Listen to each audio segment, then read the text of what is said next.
رسول رسول رسول رسول نبي نبي.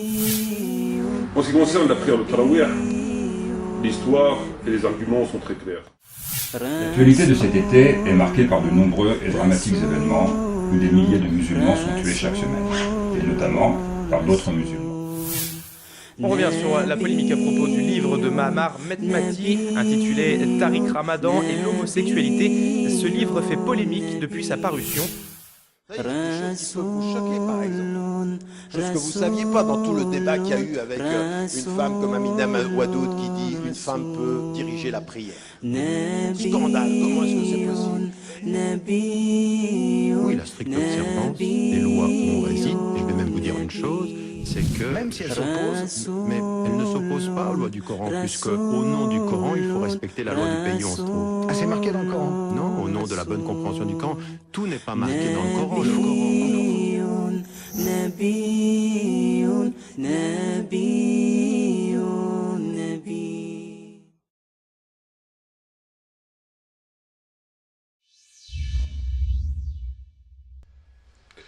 أعوذ بالله من الشيطان الرجيم أعوذ بالله من الشيطان الرجيم بسم الله الرحمن الرحيم والصلاة والسلام على سيدنا محمد وعلى آله وصحبه أجمعين والسلام عليكم ورحمة الله وبركاته. Frères et sœurs, assalamu alaikum wa rahmatullahi wa barakatuh, de vous retrouver afin de partager avec vous cette nouvelle et présente audio. Bonjour à tous les auditeurs et auditrices qui écouteraient cette présente audio, n'étant néanmoins pas de confession musulmane. Alors dans cette présente audio, frères et sœurs, nous allons aborder une fois de plus la question de Tariq Ramadan dans cette brève audio, car elle devrait être courte puisqu'il s'agit uniquement d'un seul extrait, puisque la vidéo elle-même concernant dure 2 minutes et demie. D'ailleurs, je m'avais pris le temps de l'écouter complètement, je me suis juste arrêté à ce passage-là dès que j'ai entendu ça, et en dépit de tout ce que j'ai entendu, en dépit de tout ce que j'ai lu ici et là, et surtout émanant de ce personnage-là, je suis toujours, non pas stupéfait, mais relativement stupéfait d'entendre des choses aussi mensongères, à ce point mensongères, c'est-à-dire que on cherche même pas à enrober, à faire le minimum d'efforts pour faire passer son baratin. C'est ouvert, voilà, c'est affolant, c'est vraiment affolant, quoi. Alors je sais pas si c'est une question de confiance en soi, du fait qu'en face il y a personne, je sais pas si c'est dû au fait que il sait qu'il n'a pas de compte à rendre, puisque aujourd'hui il a, pour ainsi dire, plus besoin des musulmans, dans la mesure où si ce qu'il dit, si ça fait progresser, si ça touche ou ça touche pas les gens, si ce qu'il écrit, si ça se vend ou ça se vend pas, si ce qu'il raconte ici et là, si ça a de l'impact auprès des musulmans et des musulmanes, de ça, pour être vulgaire, il s'en fout complètement, dans la mesure où c'est un fonctionnaire. C'est un fonctionnaire, il a un salaire mensuel qui vient non pas des musulmans, mais d'organisations non musulmanes, différents salaires, et donc voilà, c'est un fonctionnaire, quoi. Peu importe ce qu'il fait, peu importe ce qu'il dit, il n'a pas besoin de toucher, d'avoir une qualité dans un discours véridique, de faire son travail autant que prédicateur, pour essayer d'avoir un travail de qualité. C'est peu importe ce qu'il dit à l'heure d'aujourd'hui, voilà. Peu importe ce qu'il dit, il a son salaire à la fin du mois. Voilà. Donc c'est pour ça que c'est probablement une des raisons qui explique pourquoi il n'a pas besoin, il a plus besoin de faire des efforts. Voilà. Il dit tout et n'importe quoi, c'est pas grave, ça ne le dérange strictement pas, même si il a toujours une certaine crainte vis-à-vis des musulmans et des musulmanes, puisqu'il sait que bon, il y a quand même un certain nombre de personnes de confession musulmane qui certains l'écoutent et d'autres l'écoutent.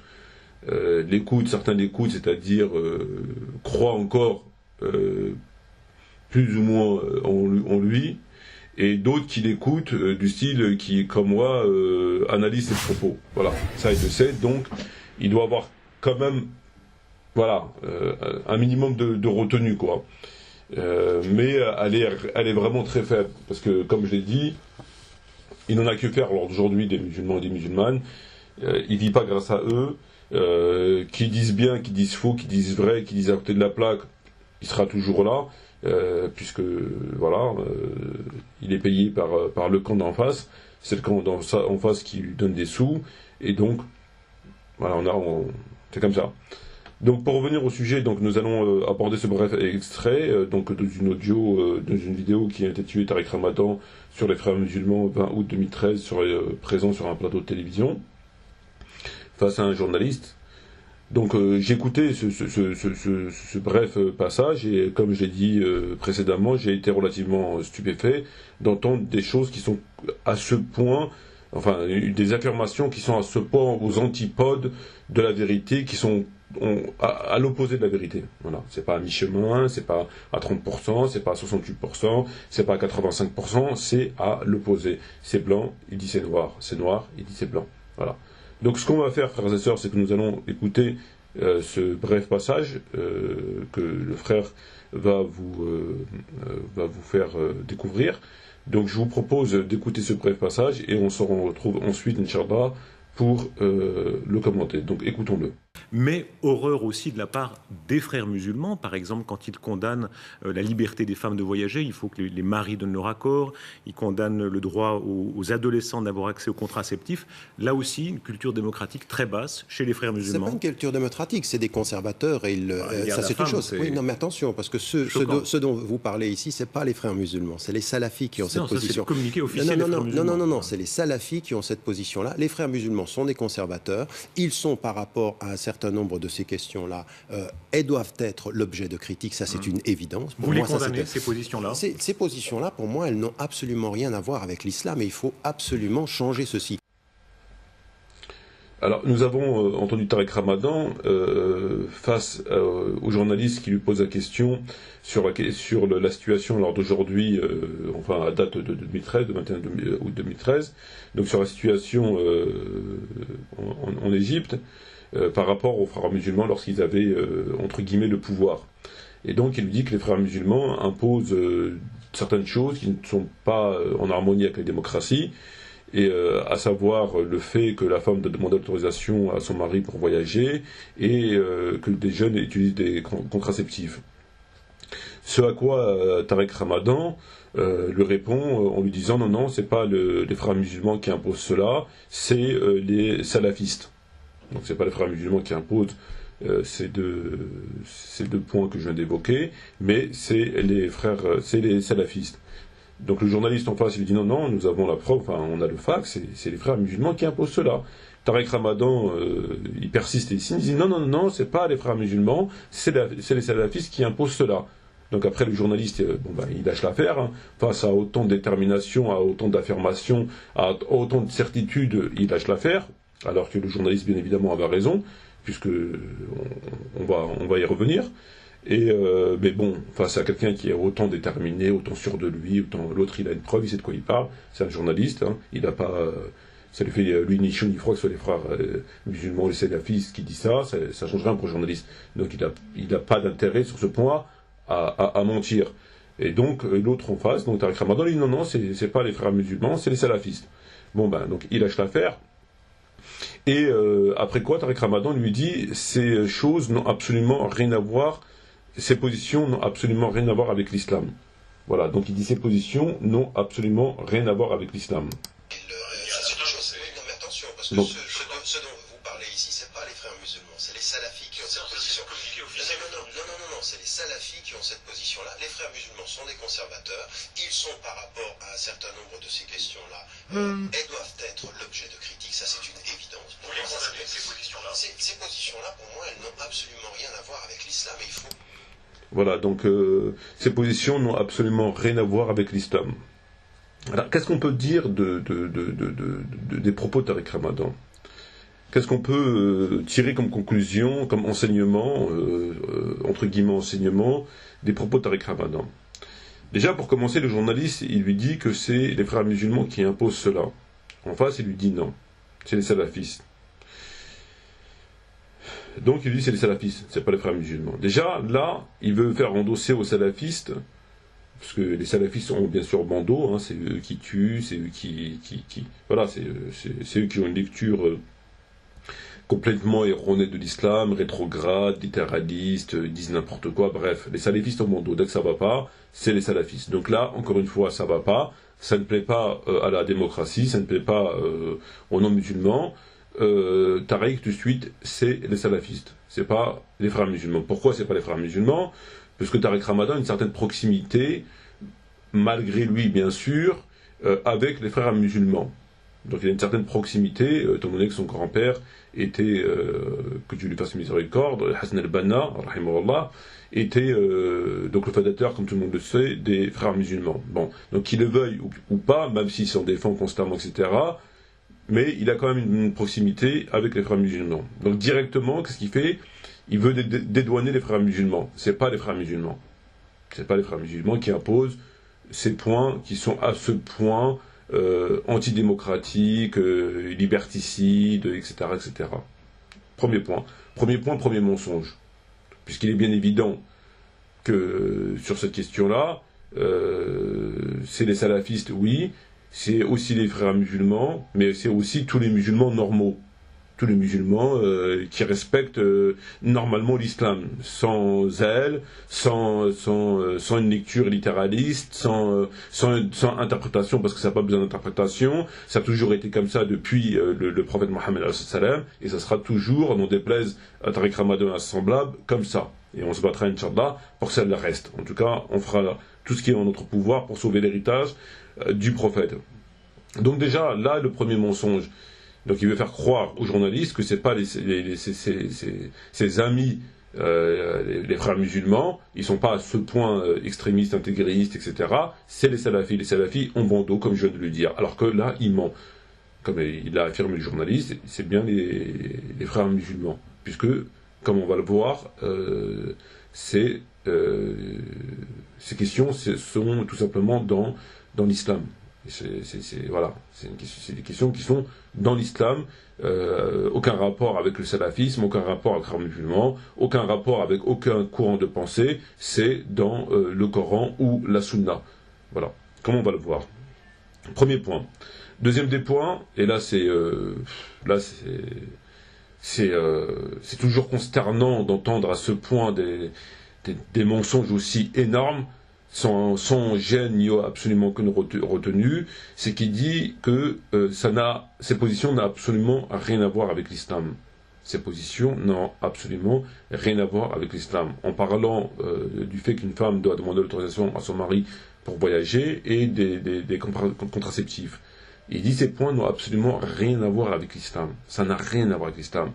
Or, tout le monde sait, c'est écrit dans tous les livres de la Sunna, c'est écrit dans le Coran, tous les livres de la Sunna, Bukhari, Muslim, Tirmizi, Ibn Majah, tous les livres de la Sunna. Je suis bien placé pour en parler, puisque je les ai lus. Enfin, j'ai pas lu tous les livres de la Sunna, mais en tout cas, tous les livres connus, tous les livres qu'on a accès, voilà, qui sont à portée de main, entre guillemets, je les ai lus, et ils rapportent tous la même chose. À savoir qu'une femme, une musulmane, ne peut pas sortir de chez elle sans l'autorisation de son mari. Elle ne peut pas sortir de chez elle sans l'autorisation de son mari. Il est bien connu qu'il y a des hadiths, dont entre autres Bukhari, Muslim, etc., où, avec un certain nombre de variantes, où une femme ne peut pas voyager à un jour de distance sans l'autorisation de son mari. c'est des choses qui sont mentionnées et que personne n'a remises en question. Personne n'a remis en question ces points-là. Personne n'a remis en question ces points-là. C'est dans Bukhari, personne. Donc comment non, mais regardez à quel point il est vicieux et il est menteur. Il est vicieux, il est menteur, on le sait depuis un bon bout de temps déjà. Mais regardez comment il est vicieux, il est menteur. D'un côté, il a directement esquivé la question des frères musulmans, il a mis ça sur le dos des salafistes, alors que c'est faux, comme il a dit le journaliste. D'ailleurs, le journaliste, il était assez étonné, mais bon, il a lâché l'affaire, parce que son job ne lui permet pas de rentrer dans une opposition avec son invité, sinon ça va partir en clash. Donc voilà, ça fait partie de sa fonction de journaliste, sa déontologie. Donc là, déjà, c'est du vice. C'est du vice. Donc il veut dédouaner ses amis, les frères musulmans, en disant, mais eux, ils ne sont pas à ce point extrémistes, alors qu'ils mentent, puisque ce sont eux, aussi eux, je dirais. Et ensuite, lorsqu'ils disent que ces points n'ont rien à voir avec l'islam, comment il peut dire des choses comme ça, puisqu'elles sont... ce sont des propos qui sont mentionnés dans tous les livres de la Sunna, et que personne n'a remis en question ces points. Personne n'a remis en question ces points. Personne. Personne. Je défie quiconque de trouver un savant digne de ce nom, bien sûr. Hein, quand je dis savant, c'est pas aller demander à Chebel ou à Delibou Baker ou à Mehdi ibn Salah ou à Rachid Abou Adaifa ou à Mohamed Besharafil. Non, je parle de savants, ceux qui sont... Voilà. Jamais aucun savant n'a remis en question ces hadiths. Jamais. Et dans le Coran, il est fait état, bien sûr, par exemple sur les versets concernant la femme, qu'elle ne doit pas sortir comme à l'époque de la Jahiliya, etc. Il y a un certain nombre de versets, bien évidemment, où il est demandé à la femme d'avoir une certaine retenue, en quelque sorte, par rapport à ça. C'est pas un homme, quoi. Ça sort pas, ça claque pas la porte, ça sort quand elle veut, ça rentre quand elle veut, ça voyage quand elle veut, sans l'autorisation de son mari, enfin bref. Voilà, donc c'est des points qui sont... On va pas rentrer dans les précisions, on va pas rentrer... Il est inutile, parce que je sais que la plupart d'entre vous sont au courant de cela. Voilà, c'est connu. Il vient vous dire, il l'a dit, vous l'avez entendu, ça n'a absolument rien à voir avec l'islam. Le fait que les salafis, bon, il lui dit que c'est les salafis, c'est pas grave, le fait que ces salafis ont imposé l'application de ces hadiths, entre autres, mais aussi d'un certain nombre de versets, il dit que ça n'a rien à voir avec l'islam. Ça n'a absolument rien à voir avec l'islam. Passons sur la question des contraceptifs, puisque comme c'est pas aussi percutant, dans la mesure où il s'agit, à mon avis, d'un rapport extra-conjugaux, enfin bref, donc ils ont dû, voilà. Qu'est-ce que vous voulez dire après ça? Qu'est-ce que vous voulez dire après ça?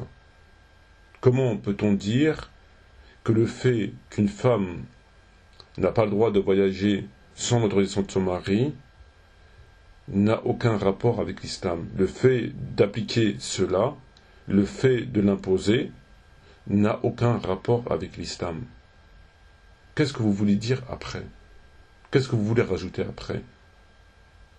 C'est tellement fort, c'est tellement violent, c'est tellement mensonger, c'est tellement aberrant, c'est tellement outrageant, c'est tellement... Qu'est-ce que vous voulez rajouter? Qu'est-ce que vous voulez rajouter à ça? Comment peut-on être musulman et dire que le fait d'imposer à son épouse de ne pas voyager sans son autorisation, peu importe, un jour, 2 jours de marche, peu importe, c'est même pas la question, ça n'a rien à voir avec l'islam. A contrario, ce qui a à voir avec l'islam, c'est que la femme peut voyager quand elle veut, sans demander l'autorisation à son mari. C'est-à-dire que vous êtes marié, votre femme fait ses bagages, et prend l'avion, le bateau, le train, tout ce que vous voulez, et va où elle veut, et elle n'a pas à demander l'autorisation à son mari. Voilà ce que M. Tariq Ramadan, le professeur Tariq Ramadan, propage. Et ce n'est pas un cas isolé. Si c'était un cas isolé d'une personne qui tient un discours en dépit des divergences, mais un discours voilà, qui est en harmonie avec les principes de l'islam. Bon, on va pas s'arrêter à ça. Hein. Bon, ça peut arriver à tout le monde de dire une chose ici et là. Bon, mais c'est la construction de cet individu-là. Il passe du lundi au dimanche, de janvier à décembre, de France en Angleterre, d'Angleterre au Japon, de Japon au Brésil, du Brésil au Qatar, du Qatar au Maroc, du Maroc au Sénégal, du Sénégal en Côte d'Ivoire, de Côte d'Ivoire au Canada, etc., à propager des hérésies qui portent gravement atteinte à l'islam. Le détruire, ça ne sera pas Tariq Ramadan, ça ne sera pas ceux qui viendront après lui, et ça n'a pas été ceux qui sont venus avant lui, Dieu sait qu'ils ont été nombreux, qui pourront détruire l'islam. Puisque, alhamdoulilah, il y aura toujours des gens qui seront là pour défendre cette religion-là, et elle perdurera tant que Dieu voudra. Donc c'est pas lui qui... mais il a fait et continue à faire des dégâts, mais c'est aberrant.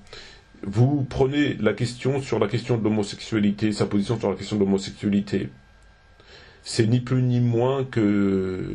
Comment on pourrait dire ça? Je ne vais pas dire c'est l'apologie, parce que ça serait excessif. Mais on est plus près de l'apologie que des textes coraniques et prophétiques. Sur la question de l'homosexualité. Ça a été dit ou c'est redit.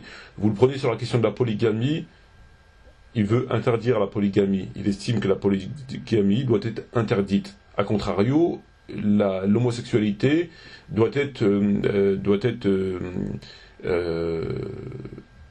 tolérée et encadrée, en quelque sorte. Mais on doit interdire la polygamie. C'est ce qu'il dit clairement.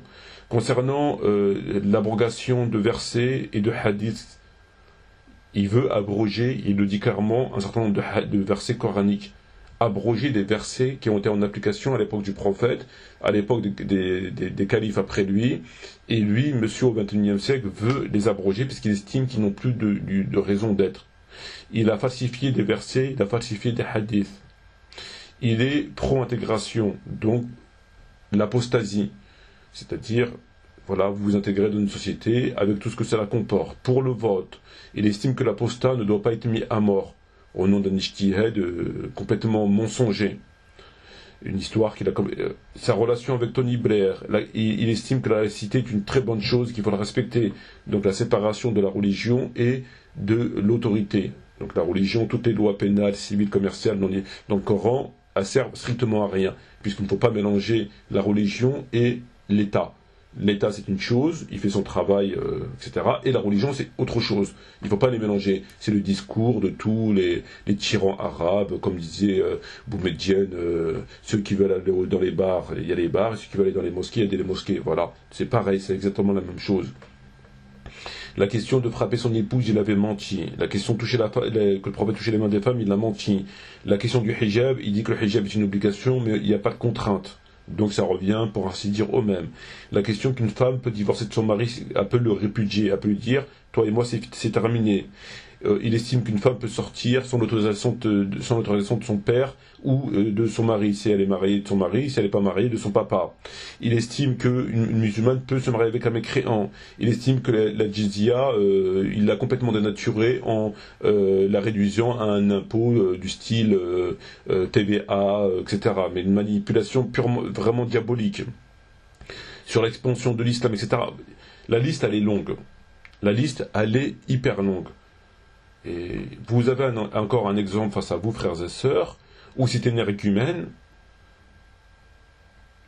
Je ne sais pas comment après cela, comment après cela, ça va être au Bourget, ça. Ce genre d'individus seront tous au Bourget. La liste des intervenants qui seront invités au Bourget, les conférenciers, les prédicateurs, c'est ça. Tous sans exception. Après, chacun avec sa qualité de baratineur, ses mots à lui, etc. Et puis, un certain nombre de degrés, il y en a, ils sont plus dans le baratin que d'autres. C'est comme c'est une hiérarchie, en fait, en quelque sorte. C'est une hiérarchie. Vous avez les généraux, vous avez les lieutenants, vous avez les simples soldats, etc., etc. C'est une hiérarchie. Donc lui, c'est le chef des démons, le chef des démons. Et puis après, vous avez les autres qui sont en stage, qui savent pas très bien encore comment baratiner, comment jouer sur les mots, comment détourner des versets. Vous avez d'autres qui ont un minimum de retenue, donc ils vont baratiner, mais c'est pas des pros etc., etc. Voilà ce qu'on va inviter au Bourget. Cet énergumène sera au Bourget pour faire ses conférences et tenir ses propos. C'est-à-dire que, et pour terminer cet audio, vous avez quelqu'un qui passe son temps à contredire, à dire, je trouve même plus mes mots. Voilà. Je trouve même plus mes mots. Et il est invité par l'UIF, ce qui est normal, puisque c'est la même famille. Donc il n'est pas étonnant, on ne va pas reprocher à l'UIF d'inviter... on ne va pas reprocher des traîtres d'inviter un traître, hein, c'est normal. Mais c'est affligeant, ça donne envie de pleurer lorsque vous voyez des musulmans et des musulmanes qui vont applaudir quelqu'un qui passe son temps à... Je sais plus quoi dire. Je sais plus quoi dire.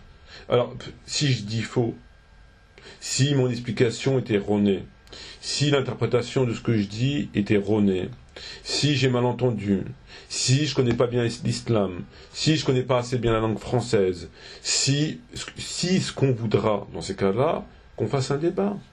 Je lui redirai les mêmes choses que je viens de vous dire à l'instant, à lui ou à un de ses collègues, il n'y a aucun problème. Hein. Et puis on verra si effectivement je me trompe, sinon... Mais ils veulent pas. Ils veulent pas. Ils veulent pas comme d'autres d'ailleurs. Voilà. Ils veulent pas. Donc, qu'est-ce que vous voulez faire? Maintenant, il appartient, et ce sera le mot de la fin, maintenant il appartient aux musulmans. Quand je dis musulmans, c'est musulmans. Quand je dis musulmans, c'est musulmans. Il appartient aux musulmanes de ne pas accepter ça, de ne pas alimenter ça, de ne pas laisser les gens se moquer du livre de Dieu et du prophète et de détruire l'islam de l'intérieur, comme il est en train de le faire lui et tant d'autres.